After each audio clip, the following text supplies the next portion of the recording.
What's up guys, this is Cher talking, welcome back to my channel. In today's video I'll be making a full review for the Romancing Festival Human Female Halloween banner that brings Human Female an agility buffer and damage dealer for long fights. Creator, a character that has chase mechanics with RNG, but two very special ailments that will allow you to increase the damage and also reduce damage taken. And Human Male, a gun user that is a very strong tank and it's pretty easy to build. Okay, so let's start talking about Human Female. Well, she has 110% STR, that's not the highest we have seen, but 120% agility. She has a focus on those two status. She has 99% will, that's a very good value. I always prefer will than endurance, but her endurance could have been better because she can be directly attacked and it's part of her gameplay. All the other status don't matter and they are not good. Moving on for passives, we have Combat Girl. In start of battle, she gets 3 BP, so a 13 BP when start, and when she's directly attacked, she has a 37% chance to evade the attack completely and counterattack with Cat's Claw. Cat's Claw will give her 3 BP, so this is important into her gameplay to stack lots of BP and use a very priceful skill. The second one, Energizing Focus 2, and when weak attack, you increase damage by 15%, and when she lands a weak attack, she also gets 2 BP. So, when using her in Remembrance, she will always trigger those two effects, but in other situations, not always, but she is a blunt and slash damage dealer. Then we have Intrinsic MRs 4. Damage increase at all time by 20%. When attacked by an attack that will cause resist, she reduces damage taken by 40%, and if she would resist this attack, she will also have a 37% chance to evade. Again, I don't really like intrinsic passives all that much because some boss fights may have way too many different attack patterns and elements, and she may not be able to resist it all, but, well, depending on the boss, it's just easy, like Time Lord was just doing shadow and blunt damage. But you can see that she only has 35% damage increase on start, and it's a 5 BP per turn when attacking weak targets, and has this gimmick about chasing with Cat's Claw when she is directly attacked. 37% chance only, it's not that big, but, well, let's go to skill number 1, Cat Attack. For free, it's a blunt and slash attack. Why it's blunt and slash? Because this will cover her weak attack better. Instead of just using blunt, you will use blunt and slash, and this has a 50% chance to trigger Cat Claw. This is a skill that we see it on the first S style of her. It's not that strong, it's D power in 11, but everything that matters is that it gets 3 BP. But one thing needs to be considered. Cat's Claw is a slash attack. If she chases with slash attack and the enemy is weak to slash, she will get 2 BP as well. So remember that. In Remembrance, this will happen all the time. In boss fights, only those that are always weak to slash. Then we have the skill number 2, call it Little Witches Plus. You have a full AoE attack that is fast and has C power. Well, it's not that strong, but before she attacks, she buffs agility of all surviving allies, including herself, by 25% on max rank. And then she attacks and will also grant the target guard down with small effect. That decreases the guard by 15%, but since the damage formula is very complicated, it usually translates into a 5% damage increase to every single character of your party. It's nice because it's fast, and she will be capable of using this many times in a row if you are attacking enemies weak to blunt, but this doesn't carry slash, so it's more for Remembrance, since she will always be landing weak attacks and she can buff agility to the limits. And also just increasing the damage, but remember this is only for one turn, it doesn't matter all that much, but because it's fast, it will allow every other character to do more damage. For other type of content where you can agility cheese to evade, well, this type of content is not plenty anymore. She is one of the best players to create agility buffs in the game right now while still doing damage. There is the second summer version of Liza. When attacking enemies that are weak to cold, she can use her attack many times in a row. That deals much more damage than Little Witches, but there is that. Little Witches will also be found in Azami Halloween style. You can see it here, it will be amplifiable, and I think that the latest version of Azami, or her Global Axis style, is much better when using, but they are still pretty fragile for current content, with the masked version having at least high protect tension. Nonetheless, Human Female is the best character using this skill right now. Now, the last skill is called Halloween Bat Art. It's a single target attack with 13 BP cost that has blunt and slash damage, so that's good. It will help you trigger the weak attack passive, and can only be used 5 times per battle. And then she has a 4S damage potential, but it's even increased, since she will grant herself a heat up, increasing damage potential by 20% for the whole fight, and then she launches the attack. So this is already very strong when you look on our SaGa. She has the 3rd highest pure 4S damage attack in the game. But, of course, characters that have multiple hits, you still beat her, like Leon on full setup, like Silver when using her best setup, or even Albert with his left fork, or even Rufus with his 2-hit attack. But, well, Rufus has a penalty with his paralyze, all the other characters don't, and they can do very big damage as well. Another one that can also do very similar damage, or even higher, is Gustav with Triple Crush, that also has similar BP cost. So, in the end, the attack is strong, but it's more of a gimmick to give her more damage potential. But there is just one problem. You need to land weak attacks in order to get 5 BP per turn. To reduce the amount of time you need to wait till you can nuke again. And when you are using attacks after the nuke, you use Cat Attack, that has a 50% chance to give you another 3 BP, but that's RNG. She can get more BP by counter, but how can you guarantee that that will happen? And, well, Halloween Bat Arts, it's nice and all, but Slash is pretty easy to find, and she faces direct competition with Silver. And Silver can do both Blunt and Slash.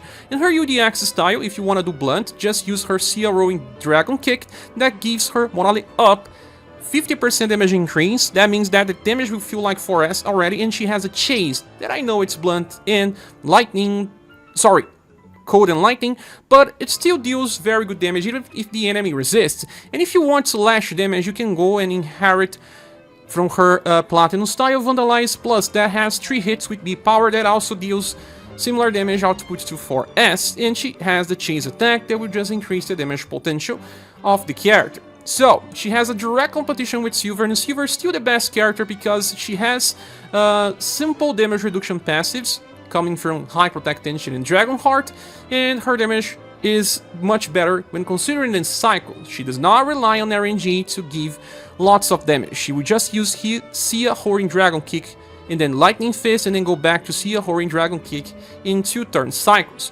while you will have to rely in lots of RNG with your Human Female, trying to trigger the Cat Claw from Cat Attack or from the counter. And that will not happen all the time, and remember that if she gets hit directly and does not counter, the damage will feel a little high since her endurance is pretty bad. So for those with Silver, you're not getting too much from this Human Female because her AoE fast attack that buffs agility is nice and all, but those type of strategies are not that important anymore. We usually need to just bring stuff to decrease damage instead of trying to evade. Enemies have accuracy buffs most of the time, and they will just catch you. But in Remembrance, if you bring her together with the second Summer Liza, like I said, they can work well together in bosses that don't remove your buffs. And this version of Liza has Wave Rush, much better used in the second Summer style. They will be able to cast this agility buffs many times in a row, especially if you also have Azami. Imagine 3 characters buffing agility, the enemies will hardly ever hit you. But once again, martial arts is a very good weapon for Remembrance. There's not much difficulty there because there's way too many good styles for this. Now, moving on for Inheritance, from her first limited style there is Mech Drift, that can now be amplified into Mech Drift Plus. This is a full AoE attack with 8 power and 7 BP cost. Remember when the last time we got something like this? Well, it was with Saruin. Of course, characters like Galahad can do even higher damage with 2 hits, but Saruin was the first one with a 7 BP skill and 8 power. But he still has a triumph here because it's double elements. Just to remember the fact that this is not so common, and she can use Mech Drift Plus 3 times in a row in her new style, but also with her UDX style that will do a little more damage if you have it.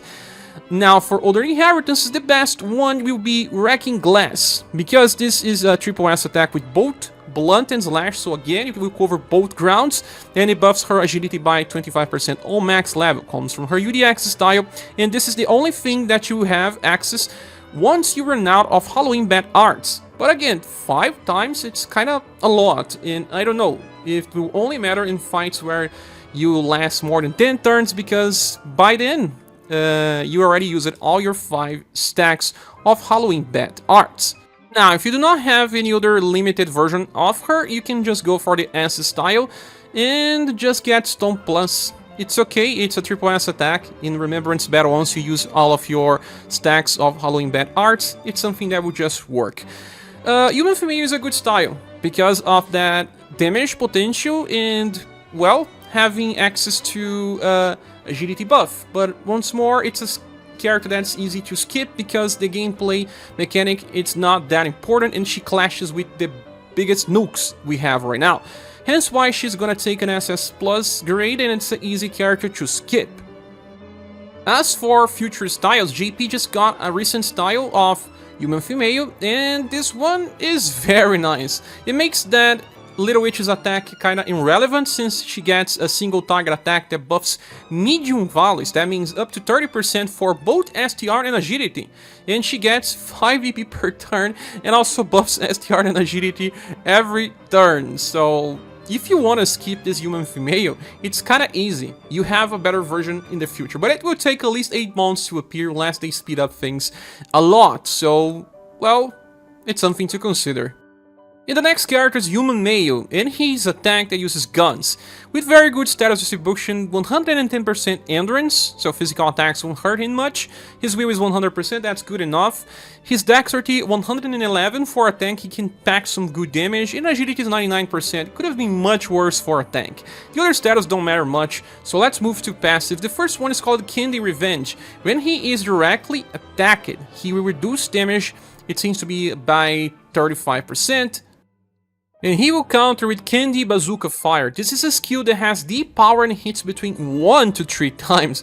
If you get 3 hits, this is like triple S power, but it uses skill rank 1, so you have to consider that. And when being indirectly attacked, this is new on global, he will grant himself a defense up, increasing damage reduction by 10%. This can trigger a max of 5 times per battle, and only activates when hit by the attack. If he evades, it will not trigger. So, depending on the boss situation, this can happen in 2 or 3 turns and you'll be on max potential. This is his only damage reduction passive. On JP, he didn't have any, and that's what kind of locked the character a little. But this is fixed now. The second one, Technical Fighter. When being attacked, doesn't matter if it's direct, if it's indirect, if he evades, he will buff Endurance, Dexterity, and Will by 20%. Let me remind you, he has very good Endurance, very good Dexterity, very good Will.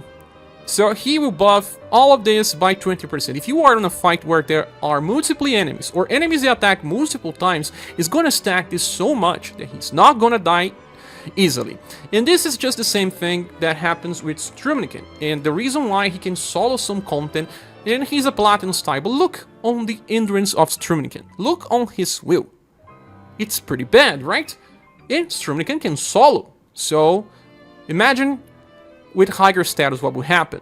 Strumnikin buffs STR instead of Dexterity because this is his main status for damage. Something that we have with Strumnikin as well is attack that recovers HP. That makes him better when you want to solo content. But if Human Male gets a lot of stacks while your other characters are still alive and they can heal him on start, he eventually does not need to be healed, as long as the enemy keeps attacking. Then we have High Battle Counter Tension. Damage increases by 20% at all times, and when you are landing a counter attack, the damage will increase by 30%.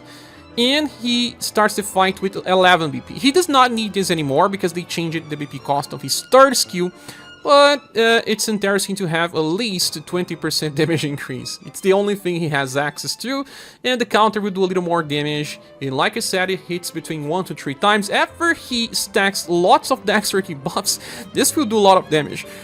We have a very good counter character now, that's Bertrand, another one that counters via passive without a need of an active skill, and Bertrand also buffs his intelligence when he is attacked. In the case of Bertrand, he will just self-heal when attacking, but not when countering, with a chance, and he gives himself defense boost instead of getting endurance and will buffs. Those two characters will be very good for counter strategies from now on, besides, you know, Liz and Polka from Anniversary banner as well. Now, let's talk about skills. The first one is Quick Draw. This is a free skill that has the same damage as a normal attack, just a little higher because you can level up, but it's fast. This can be interesting in some situations if you want to go first, and if you want to place in on a formation like the Zerglance X that needs you to go first in order to trigger that defense boost. The second skill is Bullet Dance. This is a very old skill that you found first on Emilia and hits 3 times with E power. That it's entry level of triple S power for 7 VP. That's not bad, but the attacks are random. There are multiple targets. It's not gonna be so good. This skill itself, when it hits 3 times, will be very similar damage to his own counter.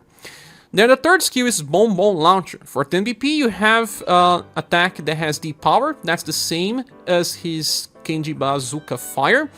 And it hits between 3 to 5 times. If you get 3 hits, you're already getting triple S power. If you get more than that, 4S power on average. But now, this skill looks good, right? But it's not as good as something that you can inherit for free. In his Platinum style, Human Female has access to Great Adventure. This is a skill that deals blunt and slash damage, so it covers more ground. It's also D power, okay? And it hits 3 times, so it's the same damage you get if you only get 3 hits in that skill, but it has much more. First, he will grant himself a defense boost that decreases damage taken by 15%. This stacks for a minus 38% damage. So remember that he does not start with damage reduction passives. Great Adventure will help him reduce damage from the start. He will also taunt the enemies 3 times, and this stacks as well.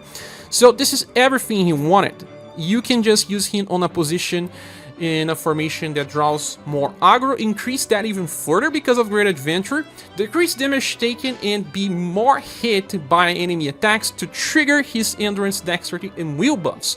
So he does not take much damage and will increase his damage potential in counter when directly attacked with very good potential.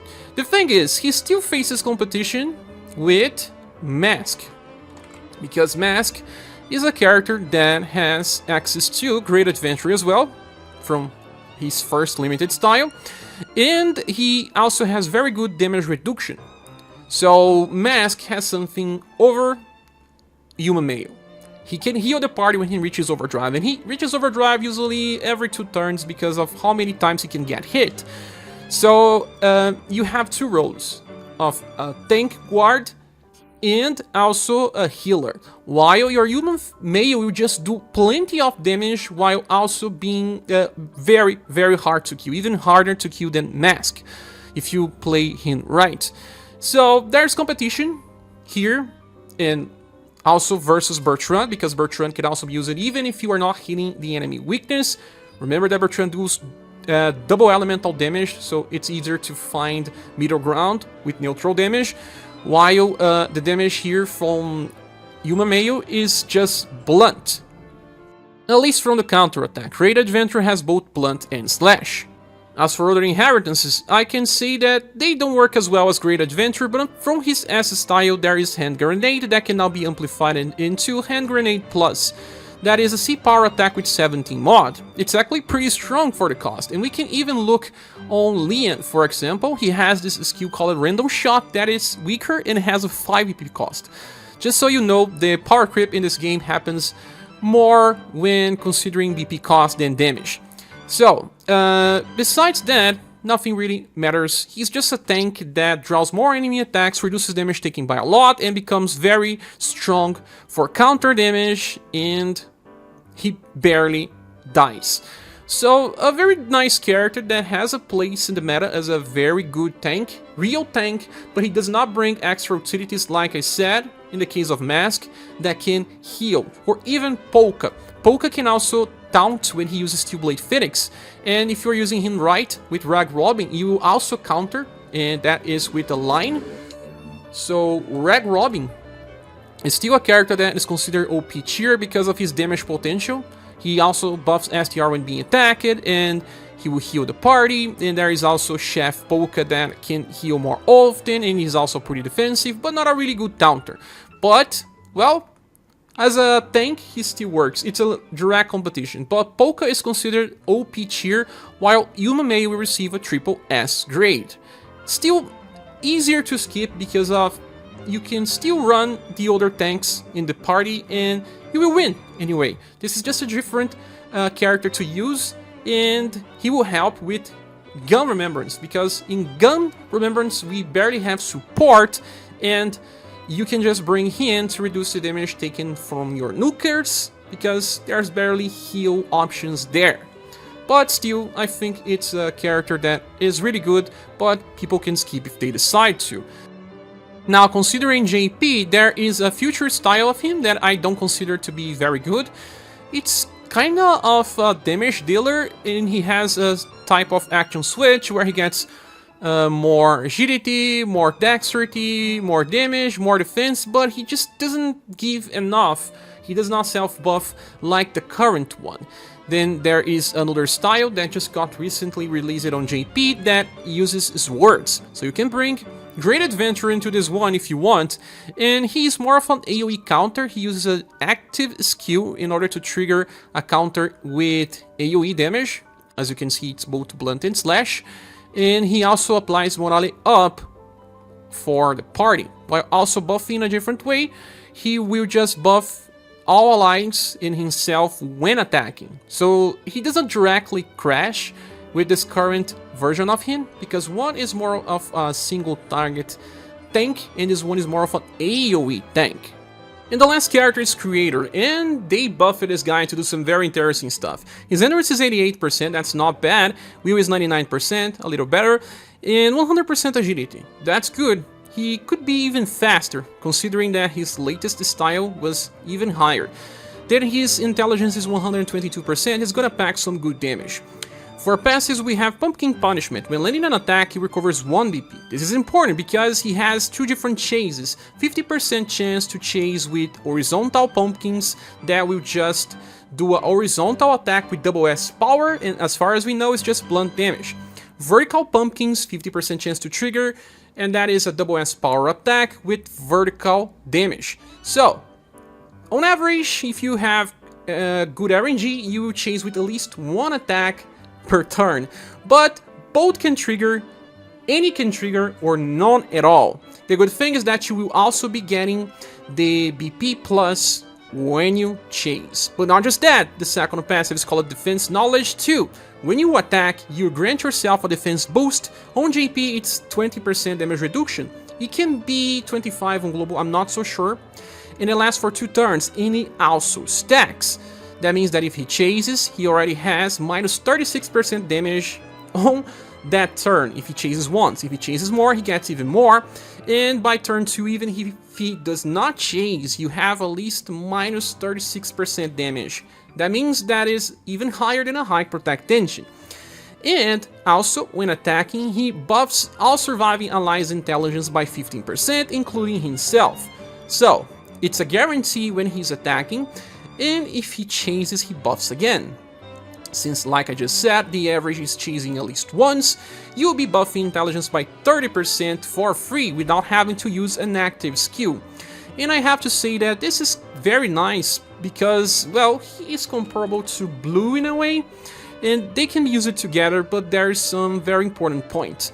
Well, Blue has Light Asteroids. It's a 5 VP skill that buffs intelligence of everyone as well, by up to 25%, very similar values, and he also buffs spell damage of someone, but he cannot buff spell damage of Creator, because Creator is a different type of character that uses physical skills. So you need a party with 3 characters. Blue will buff the 3rd character, it could be someone like Bertrand, for example, if you want, and then Blue will then start using Light Asteroids to buff intelligence, but your Creator was already buffing intelligence by using his skills to increase the damage potential of that 3rd character and eventually the damage of Blue as well. So, a 3 mage party that will work pretty well, but you need 2 other support units. It can be someone like Melissa that also buffs intelligence and also buffs will, or Matriarch that buffs intelligence and buffs endurance. And then you need a character number 5 to be either a healer or a damage reduction style like the ones of the latest Barbara that has a guard up and also defense boost, or people like Impress, or even people like the tank version of Gustave that has access to Let's Paint via inheritance. That is a very good defensive and offensive buffer. So this type of squad will be useful, but if you don't have blue, don't worry, you can just pair him up with something else. Then we have Fired Up 7 that increases damage potential by 40%, and it's his only damage increase. It's nice because I much prefer intelligence buffs most of the time, because damage increase passives and even buffs are easier to find, and he just buffs the party. It's much better. Now, moving on for our skills, the first one is Brilliance. This is very weak, only E-powered with 8 mod, and can be found also on Goddess. And he will not be using this skill, and I'll tell you why. Because he needed a 0 VP skill since he wants to save VP the most, since the best skills are skill number 2 and 3. Skill number 2 is Sun Shower. For 8 VP you have a full AoE attack that has cold and sun damage with B power. The power and damage is not even that important. Even though he can get pretty strong, sometimes you'll be using him on just one boss with AoE attack. It's kind of a waste, right? But he applies Sundered to the target. And you may know Sundered because of the latest version of Matcha that has this skill called SaGa Magical Train. For 8 PP and 8 power, even stronger, but only blunt damage, she grants Sundered. She has a little higher agility, but that's not much different. And, well, when you apply Sundered, the enemy will receive a defense down every time you land a hit. And I mean a hit. When you use something like Left Fork from Albert, you will apply 5 stacks of defense down on the enemy. And if you are using people like Leon, that also attacks many times, you're gonna scale the damage a lot. Usually we say that even when you apply defense down, that decreases defense by minus 15%, you are usually increasing the damage potential of the characters in your party by 5% on each new stack. So depending, if you're using multi-hitters, this is gonna work super well. And one important thing is that Matcha can wait and use SaGa Magical Train one after another to have one turn where you have 2 effects of Sundered. So people like Albert will trigger the defense down 10 times. It's a very nice way to increase the damage potential in boss rush modes. Now, Creator can do the same, and he even has a better BP generation on average. He gets at least 4, but 5 BP on average, and Matcha gets only 4, but she has a guarantee. Now, this is an offensive way to increase damage. The third skill, called Creator's Wrath, uses this time heat and lightning damage, and will grant the target ailment called Intimidated. This is new and exclusive to Creator, but it will probably happen again in a different character, maybe a Global Axe or a Global Axe buff, just like it happened with Matcha. The Sundered ailment was created before on Ellen, so this is only the first time you're seeing this, but this can be game-breaking or just no matter much. Why? Intimidated is an ailment that you will apply on the enemy. So, if that enemy attacks you with this ailment activated, it will trigger a self-attack down. That decreases your damage taken by 15%. Very nice, right? But let's say you are on a boss fight where the boss only uses 1 attack per turn, and it's usually a strong attack. Well, it will attack first and get the attack down after the attack. So on the second turn it will attack, and that second turn you will get 15% less damage. Usually, I believe that the attack down will last for 2 turns. We don't know about that yet. Once we get the information inside the game and it's different, I will say here on the pinned comment.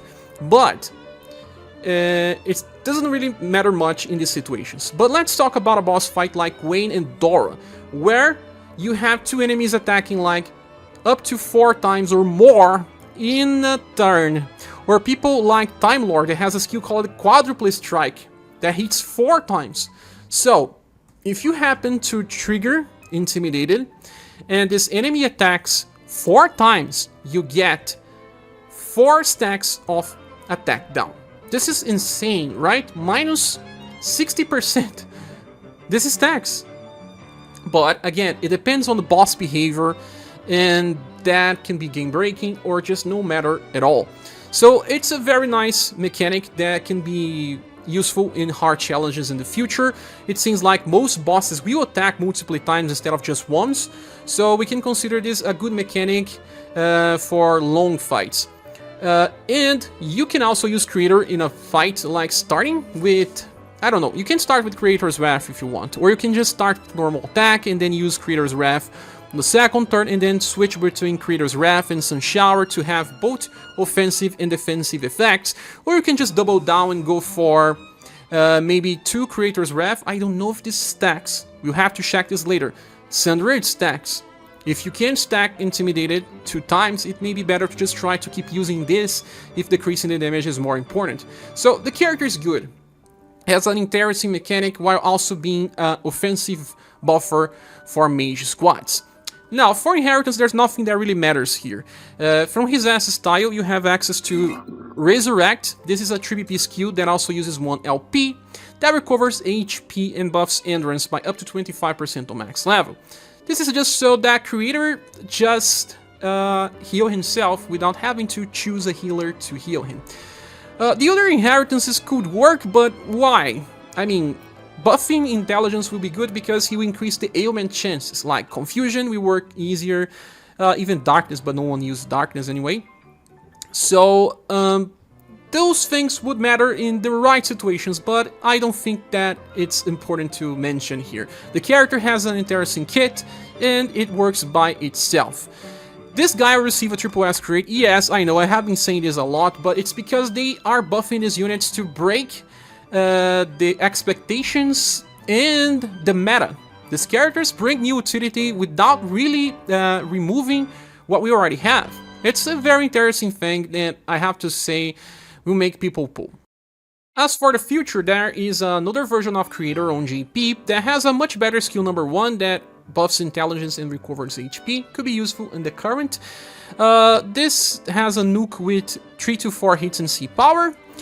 And he gets the same passive as Joe. When he's on full HP, he gets morale up, and when he's not on full HP, he gets guard up.